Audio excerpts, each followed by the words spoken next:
Welcome दोस्तों। आज हम लोग चर्चा करेंगे ना वाला जो शब्द है उसमें समुच्चारित पढ़ रहे हैं विनय कुमार पाठक सर के बुक से ट्रिक बना के याद करेंगे। ये स्टार्ट करते हैं, चलिए। अच्छा हाँ, एक बात और, जो भी आप लोग ये सीरीज़ देख रहे होगे ना, एक रिक्वेस्ट है आप लोगों से, आप लोग रिविज़न करो, ठीक है। मैं लाइक सब्सक्राइब नहीं बोल रहा हूँ, टेंशन मत लो। मैं सिर्फ बोल रहा हूँ आप लोग को रिविज़न करने के लिए। अगर रिविज़न नहीं करोगे तो कोई मतलब नहीं है सब पढ़ने का। मैं बार बार आपको वार्न कर रहा हूँ, ठीक है। रिविज़न ज़रूर करो, छोटा छोटा वीडियो जल्दी हो जाएगा, ठीक। तो ज़्यादा लंबा नहीं, सीधा स्टार्ट करते हैं टू द पॉइंट।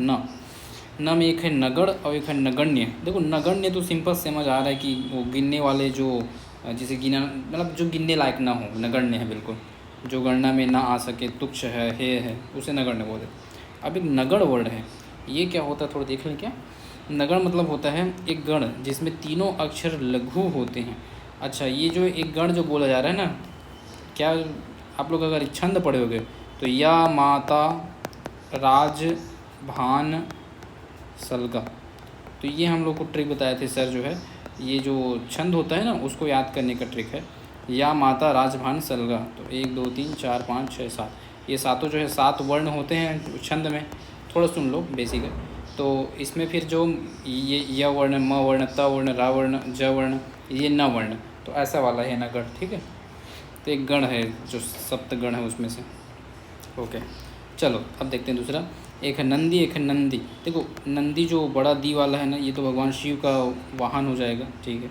अब एक जो नंदी आधा ना छोटा ना वाला है, छोटा नी वाला है, इसका मतलब हो जाएगा आनंद।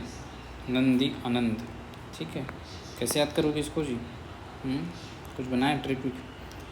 देखो नंदी जो है, इसको हम नंदी को नंद बोल सकते हैं क्या? नहीं, छोटा वाला है। अच्छा ऐसे याद कर लो, ये देखो नंद है, इसमें कहीं ना कहीं नंद तो छुपा हुआ है और छोटी की मात्रा छुपी हुई है, तो छोटे ही से याद कर लो। जो छोटे लाल थे हमारे कृष्ण कन्हैया भगवान, तो उसको देख के क्या आता था लोगों को? आनंद आता था। तो नंद के जो छोटे लाल थे, नंद के जो छोटे लाल, छोटे बच्चा था, उसको देख के सबको क्या होता था? आनंद आता था। तो ऐसे करके जोड़ लोगे नंदी को 2 भाग में तोड़ दो। नंद प्लस छोटी ई की मात्रा, छोटी की मात्रा मतलब कृष्ण भगवान, छोटे से कृष्ण, ऐसा जोड़ सकते हैं, ठीक है। थोड़ा बहुत समझना पड़ेगा यार, एकदम याद नहीं होता ना चीज़ें। नमः, नमः पार्वती पतिये हर हर महादेव। प्रणाम, नमः मतलब प्रणाम। नम मतलब होता है झुका हुआ, सॉरी नमित के लिए झुका होता है, मैं सॉरी गलत बोल रहा हूँ। नम मतलब तो गीला हो जाएगा, नम, ठीक, गीला होता है। इसको आर्द्र भी बोलते हैं, ठीक है। और इसका ऑपोजिट क्या होता है? शुष्क, ठीक, सूखा हुआ। एक है नाश, एक है नशा। तो नाश मतलब तो विनाश हो जाएगा, जो ख़त्म हो जाना, नष्ट हो जाना, वो वाला चीज़ है नाश, नष्ट हो जाना। एक नशा है, नशा मतलब हो जाएगा नशीली चीज़ या मादक द्रव्य, लत, ये सारी चीज़ें हैं इसके लिए, नशा के लिए, ठीक है। नशीली चीज़ याद रख लेते हैं, ठीक। एक है नारी, एक है नाड़ी। तो देखो नारी तो स्त्री के लिए है, और नाड़ी जो वर्ड है ये है आपके रक्तवाहिनी नलिका, जो हमारी नस होती है, नस, उसके लिए नाड़ी, ठीक है। ये तो सिंपल है, दोनों ठीक है, कोई दिक्कत नहीं थी।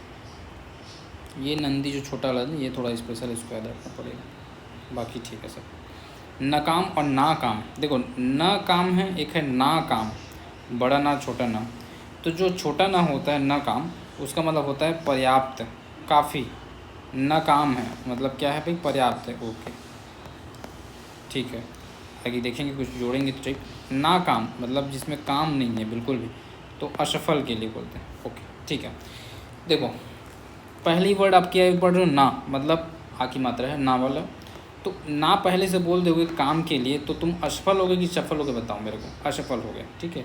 ना बोल दोगे काम करने से, तो तुम क्या हो जाएगा? असफल हो जाओगे। इसलिए ना काम का क्या हो जाएगा? असफल। तो ये एक तो याद हुआ, बड़ा ना जो होता है ना, वो अगर ना बोल दोगे काम को, क्या हो जाएगा? असफल हो जाओगे। तो वहाँ तक तो मैं याद करा दिया।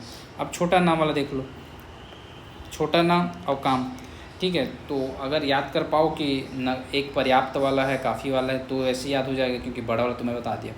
और कुछ इसको जोड़ोगे तो न काम न काफ़ी, ऐसे करके हम लोग जनरली यूज़ करते हैं, ना काफ़ी है ऐसा करके, ठीक है। बाकी एक तो मैं बता दी, उससे आप लोग अंतर कर लोगे, उतना याद करना पड़ेगा। निर्धन और निधन, निधन मतलब तो मृत्यु हो जाता है, और निर्धन मतलब गरीब हो जाएगा, सिंपल। निर्वाण और निर्माण, निर्माण मतलब जो क्रिएट करते हैं, बनाना, तैयार करना, ये सब चाहिए। और निर्वाण मतलब जो मोक्ष हम लोग पढ़ते हैं ना, मोक्ष, उसको लिख लो। निशान और एक निशान, देखो एक निशान जो है सरोता का सा वाला है, एक निशान जो है शक्कर कसा वाला है, ठीक है। तो जो सरौता कसा वाला निशान है उसका मतलब होता है नगाड़ा। क्या होता है? नगाड़ा। नगाड़ा दुदुम भी बोलते हैं इसी को, निशान बाजा बोलते हैं हम लोग छत्तीसगढ़ी में, अगर सुने होंगे तो।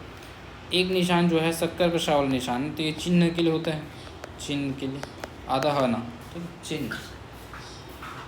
तो ये हो गया आपका निशान वाला कंप्लीट, ठीक, बन जाएगा, बन जाएगा। बहुत सिंपल सिंपल था। नंदी बस याद रखना, छोटे ई की मात्रा है तो छोटे लाल, नंद के छोटे लाल को देख के आनंद आता है, ठीक है। तो ये हो गया आपका कंप्लीट ना वाला। अब आते हैं, अच्छा नीचे और बचा है, छोड़ो।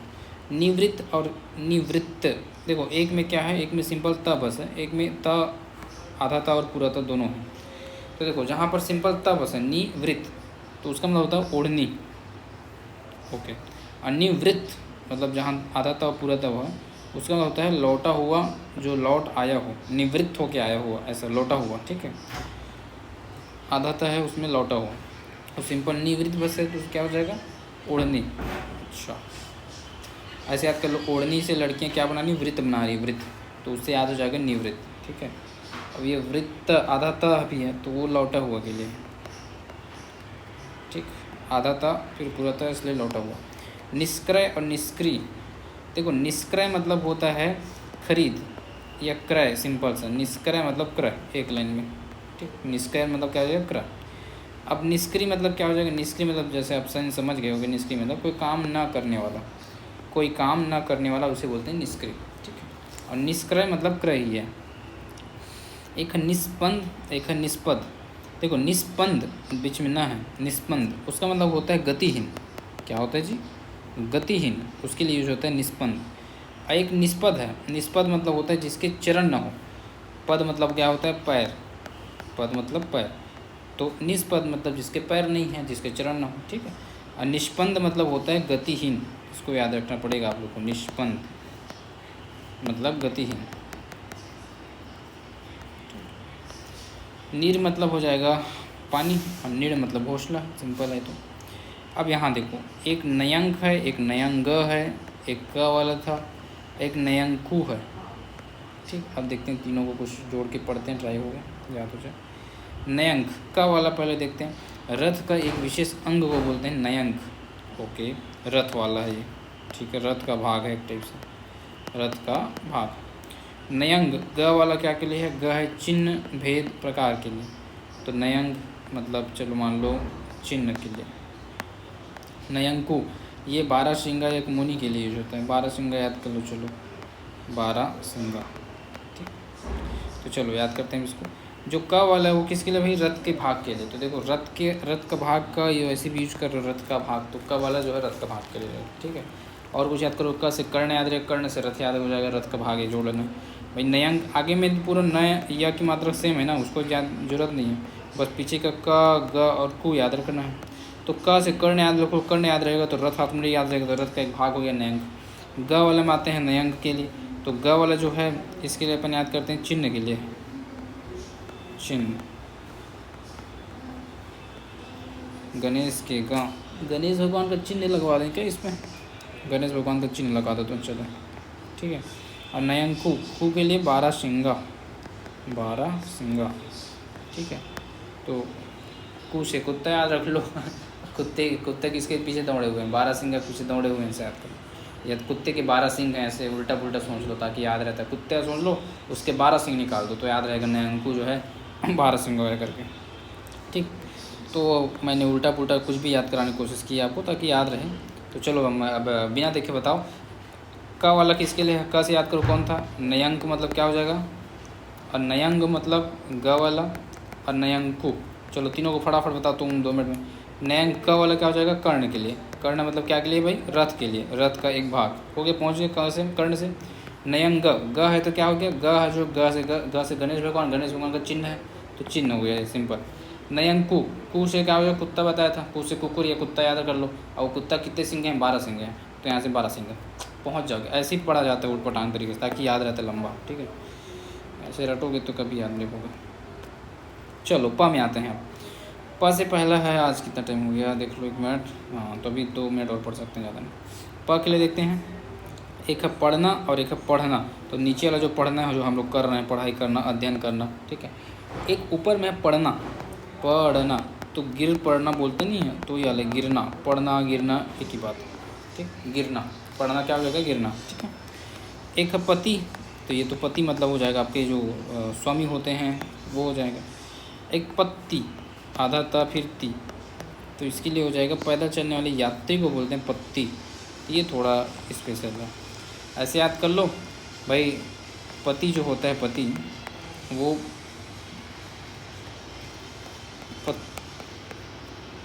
पत्ती होता है, पैदल चलने वाला यात्री होता है पति जो होता है, पत्ती। थोड़ा और अच्छा सोचेंगे, रुक जाओ।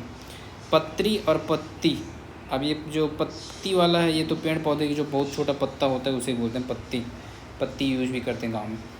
पत्री मतलब होता है चिट्ठी, जैसे हम लोग पहले बोलते भी थे चिट्ठी पत्री आए तो ऐसे करके, तो चिट्ठी वाला पत्र, ठीक है।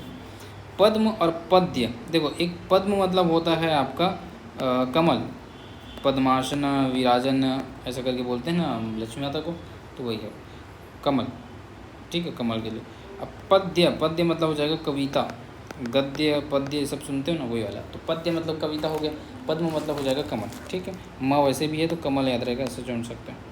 पतन और पत्तन, ये पत्तन आधा था और पूरा था वाला तो आपका वो है जो क्या बोलते हैं उसको, जहाज जहाँ रुकता है, बंदरगाह, हाँ बंदरगाह के लिए, ठीक है। अब पतन मतलब तो भाई अब पतन हो रहा है, किसी का गिर रहा है, नाश हो रहा है, इस टाइप से, तो गिरना है, पतन मतलब गिरना, पत्तन मतलब बंदरगाह, ठीक है। अब पर्याय और पर्याय देख लेते हैं। देखो पर्याय मतलब होता है परिवर्तन, पर्याय मतलब क्या होता है, परिवर्तन, ओके। और पर्याय मतलब तो पर्यायवाची सुनते हो ना, हाँ वही वाला, तो जिसके समान अर्थ होते हैं उसे पर्यायवाची कहते हैं। अरे भाई सेम सेम अर्थ देना चाहिए ना, तो समानार्थक शब्द, समानार्थक शब्द को क्या बोलते हैं, पर्याय बोलते हैं। पर्याय मतलब होता है परिवर्तन, पर्याय मतलब क्या हो जाएगा, परिवर्तन करना, पर्याय, ओके। परख और परख, देखो एक परख मतलब हो जाएगा आपका जो परीक्षा लेते हैं उसको बोलते हैं परख, तत्संतोभम भी जब पढ़ोगे परीक्षा का तो परख आएगा, तो परख से परीक्षा हो गया। परख, क वाला किसके लिए है, क वाला है आपका युक्त होना, परख मतलब होता है युक्त होना, परख युक्त होना, ओके। अब एक परस सरोता कसा वाला, एक क्या बोलते हैं, शक्कर कसा, तो जो सरोता कसा वाला परस है उसका मतलब होता है स्पर्श करना, क्या होता है, स्पर्श करना, ठीक है, स्टार्ट भी उसी से हो रहा है, स्पर्श करना। और जो शक्कर कसा वाला है वो है पारस पत्थर, अच्छा पारस पत्थर, तो ऐसे याद कर लो, पारस पत्थर शक्कर का शक्कर देता है, तो वहाँ शक्कर रिलेट कर लोगे, ठीक है, पारस में, परस में। और परस एक रस वाला है, सिंपल सरोता कसा, तो उसके लिए स्पर्श करना है, जो वर्ड है उसी के रिलेटेड है, ये देखो लिखा हुआ है सरोता कसा इसमें। देखो परुष और पुरुष, तो पुरुष मतलब जो व्यक्ति होता है, जो आदमी होता है वो सब, और परुष मतलब होता है कठोर, परुष मतलब क्या होता है, कठोर, रुष्ट हो गया परुष, कठोर। पराशर और पराश्रय, देखो पराशर एक ऋषि है यार, सिंपल सी बात है, पढ़ते हैं अपन। पराश्रय दूसरों पर आश्रित है, जो दूसरे पर आश्रित, ठीक है। पवन मतलब हो जाएगा हवा, पावन मतलब पवित्र, तो यहाँ तक हो गया पी वाला। और कितना मिनट बचे हैं अपने पास, ठीक है, अब आज के लिए काफ़ी इतना, और बाकी धीरे धीरे ऐसे ही करेंगे तो हो जाएगा हम लोग का, ठीक है। 2-3 दिन और लगेगा, ज़्यादा नहीं, धीरे धीरे पढ़ना है वैसे भी। चलो टेक केयर।